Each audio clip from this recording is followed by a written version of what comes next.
Before we go to break, another article that you wrote, things you think you know about the Browns.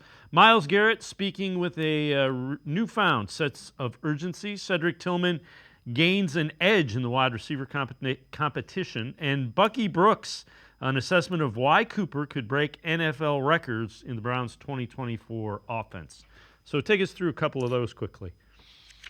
Yeah, so I noticed, it was weird. I was watching Garrett when he showed up for minicamp, and it was just the first quote randomly that I saw on social media from him in his press availability, and I was like, "Man, Miles sounds different." He's often lighthearted and joking around with the media and this and that, but he was very serious.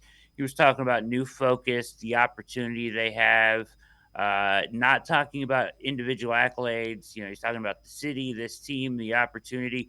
And he even said it. He was like, "This is different." He was like, "This is different from when I was younger." I believe he has a newfound sense of urgency. He kind of even said that.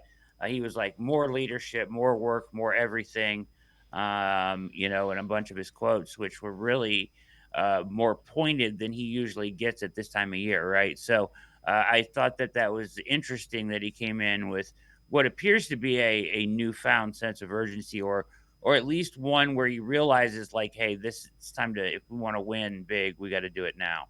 And I thought that was noticeable with him. Cedric Tillman, with Judy missing minicamp, and Amari not there. Tillman's got a great opportunity so far in OTAs and minicamp to show what he can do.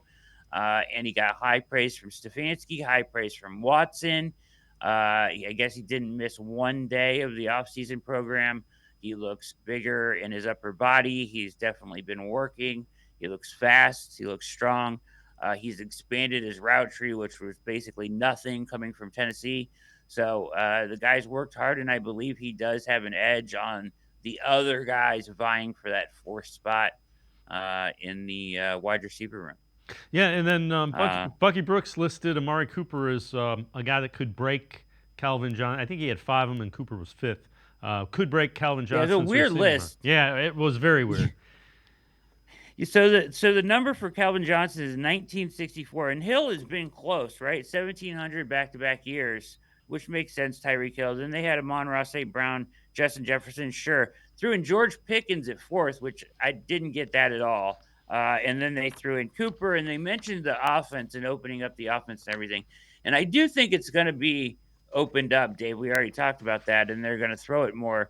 But I expect it to be not like Bucky was kind of talking about, like how he compared it to Stephon Diggs in Buffalo's offense. Sure, it's going to be a Dorsey. There's going to be aspects of it and concepts of it that are from Dorsey, but I think it's going to be more of a hybrid combination of a number of guys they have in the building. So I don't know if it's exactly what you'll see from what you saw in Buffalo. So I don't know if that's a perfect parallel. Um, and there's a lot of mouths to feed in Cleveland, right? So you have Judy there now, and Joku, Cooper, and of course Elijah Moore, Tillman, go down the line. I just think him going for 2,000 yards would be that would be surprising.